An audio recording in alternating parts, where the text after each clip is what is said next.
Hi, I'm doing my favorite books of 2024. I have three piles. The first pile is my fiction pile, and the first book up is Nora Ephraim's Heartburn. Really good book. Excellent. Um, it's funny, it's sad, it's capturing, it's emotional, it's super. Really worth a read.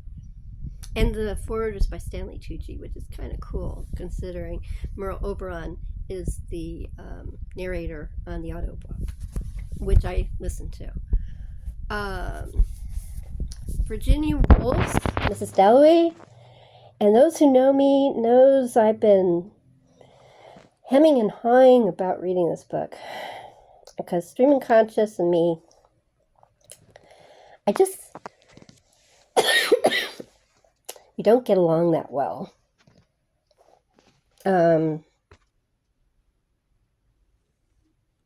Okay. Sorry, I had a cough. We don't get along that well, Stream of Conscious and me. I've tried it for a few books, and it's hard for me. But I put my big girl panties on. It says it's a short book. I've read other books by her and enjoyed them, particularly Flush and A Room of One's Own. So I read it. And you know what? I really enjoyed it. It was a good book. Which is not a surprise to anybody since it's a classic. But it is it's really sad, but it's also funny, and it really talks about humanity and how we are in contact with each other, talking to each other, communicating with each other, and not communicating with each other. Really, mostly how we're not communicating with each other, especially men and women. Very interesting. Okay, each of these books are really different. My next favorite book is John Buchan's, I think that's the way you say his name, The 39 Steps. Really, really, really good adventure story. There is a movie. It is with Robert Donay, and it's directed by Alfred Hitchcock. If you've seen the Hitchcock movie, like I did before you read it, it may be a bit jarring to read the book because it opens different, it ends different. It's the same plot line, it comes to the same outcome, but it's just it's very different. But it's really fun. The book's really fun, and I like the lead character, the narrator. He's really very fun, and he just wants to have an adventure, but he doesn't want to die. Can't blame him. It's a good book. So I would definitely pick it up. Okay, my last fiction book. That's not a series. Um, I read this twice. I read this the first time. I think it was 2 years ago. I fell in love with the movie. I do it backwards. I watch the movie and then I read the book. I've done that since I was a kid. Um, and that's with Amy Adams and Frances Dermott. And so I wanted to read the book, and I got this really pretty Persephone book of it. It's Miss Pettigrew Lives for a Day by Winifred Watson. She actually wrote several books, but none of them are printed. And she even wrote a mystery, which I wish they would reprint. British Library, reprint it. It's really fun. It's a wonderful story. Very, very, very, very funny. There are some problematic parts of it, which is not in the movie. But it's when it was written, you gotta, if you worry about problematic things all the time, you will never read a classic. I mean, my father talked to me about that when I was 10 and I was going to read my first classic, and he said, there are things in there that's going to bother you, and you can take a couple of minutes to get upset. And then either you have to make the decision if you want to finish the classic. And I did. And so I've done that ever since. Now, there have been books that I could not continue because it was awful. I mean, it was so awful that bigoted and horrible and continual, like for chapters, that I couldn't finish the book. But most books, it's like a line, maybe 2 lines, dotted through the book. You can just close your eyes, curse it, and then move on. But other than that, this is a great book. I really enjoyed it. 4.5. It got 4.5 because of the problematic stuff, but that's really good because I almost gave 2 books zeros because they were really racist. I gave them 1s. But it's a really good book, worth reading. And the movie is really worth watching. Okay, next book. This is, well, it's sort of a series. It has, both books are in my copy. Mrs. Harris Goes to New York and Mrs. Harris Goes to Paris. This one shows Mrs. Harris Goes to Paris, but it also has Mrs. Harris Goes to New York. And there's apparently another one, but I haven't been able to find it. I love Mrs. Harris. She is just adorable, sweet, loving, kind, just wonderful. And she, even when things go really wrong and she gets into an emotional funk like anybody else would, when she comes out the other side, she's indomitable. Gotta love her. Gotta read it. Okay, next one is also a short series.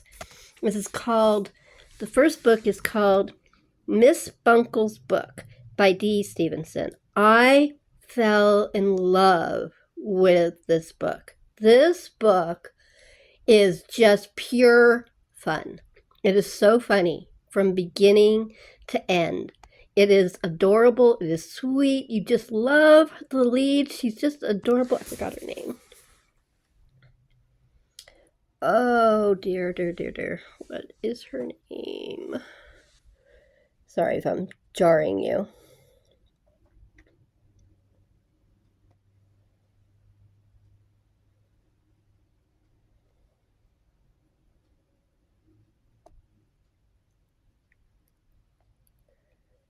It doesn't have it here. Okay. Hold on, guys.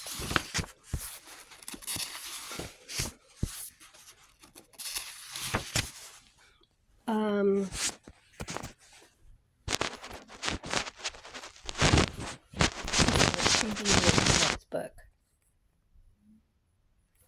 I'm going to put you down for just a second because I need to find the book. I mean the name.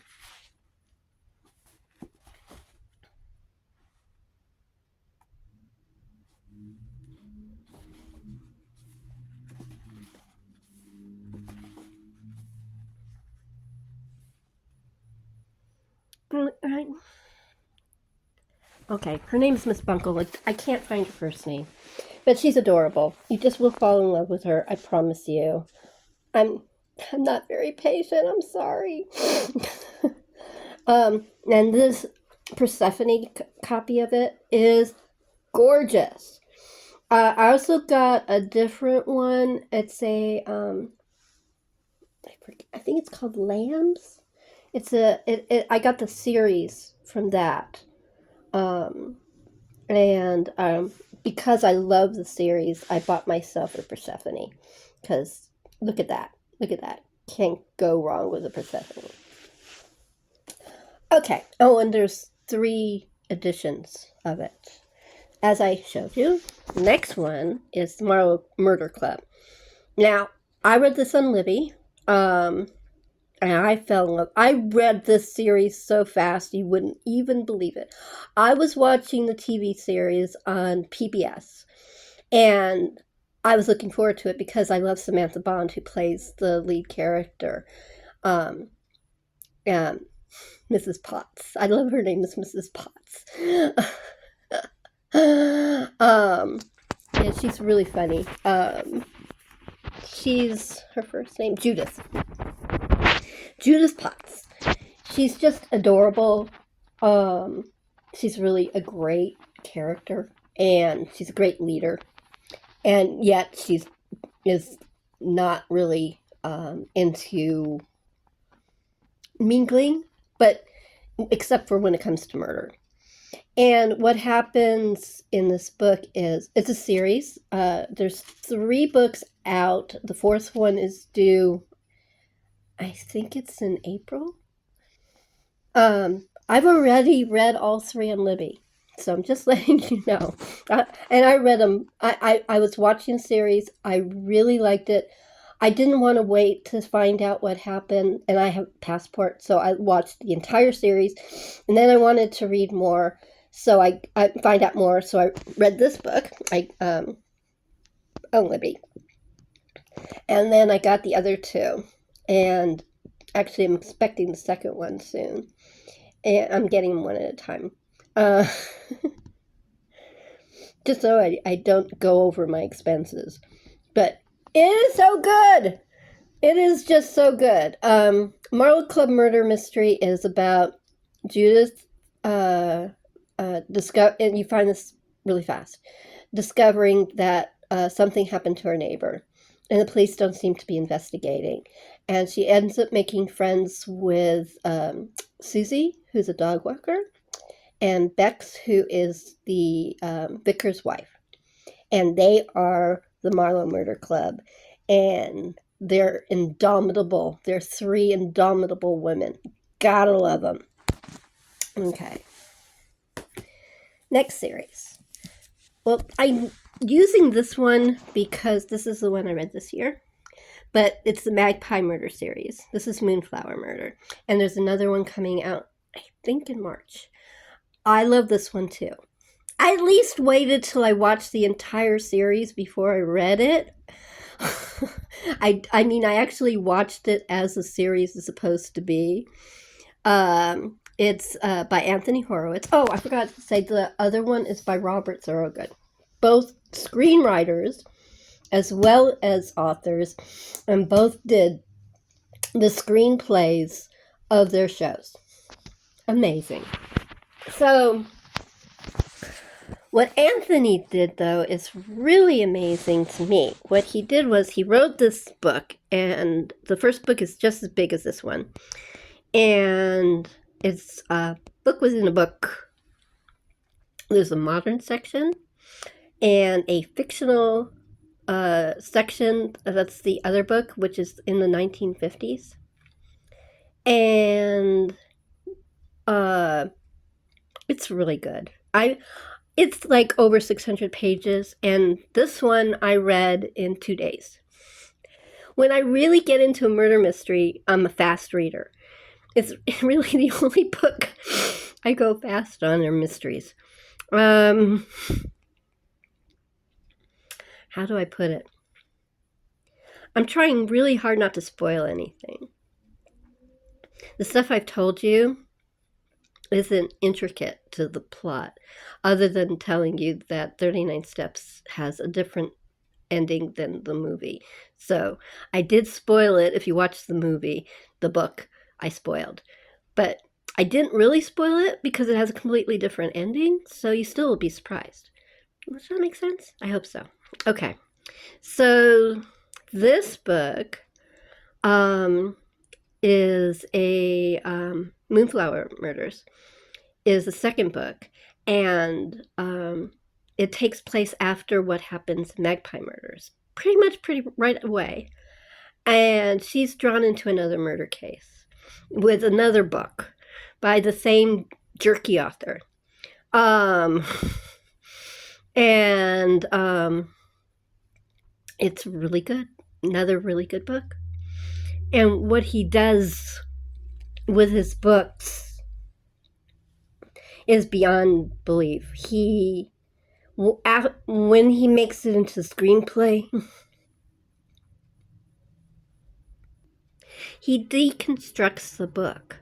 He takes it and he tears it apart and puts it back together again for the screenplay. I don't know how he does it. It's remarkable, but really great. I read both books extraordinarily fast, considering how big they are. Really worth reading. Okay, last series. I've only read the first one. I really enjoyed it. I've never read any of Sarah Ferguson's books before. This is The Duchess of York.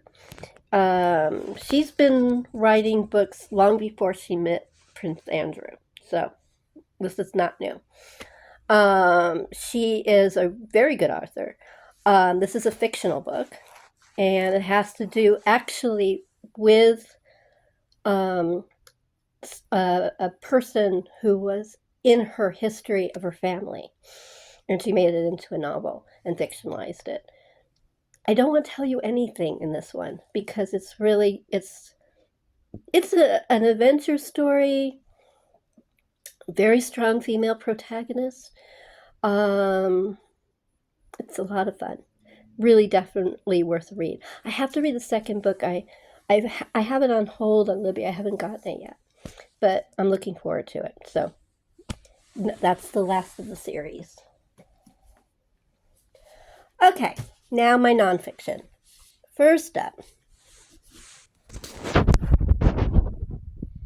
is Astor by Anderson Cooper, and it's all about the Astor family. And if you really want to know what a monster John Jacob Astor is, you got to read the book. He was a terrible man. I mean, horrible. Some of his family members are much nicer, but most of them are pretty self-involved. He's Anderson's very honest about these things. He was very honest. I read his book about his family a couple of years ago, and he was just as honest about the founding of that family, his mom's family. So it's not surprising that he was really honest about this one. The funniest story, I won't tell it to you, but the funniest story is when he met the last Mrs. Astor. Well, I can't say she's the last rich Mrs. Astor. It's a really funny story. It was the last time he met her. You got to read that part. Really, really interesting, well done, conversational, really good history, well researched, excellent. Okay. Now, this book I relished. Sorry about that. My finger slipped on the camera. Judi Dench Shakespeare, The Man Who Pays the Rent.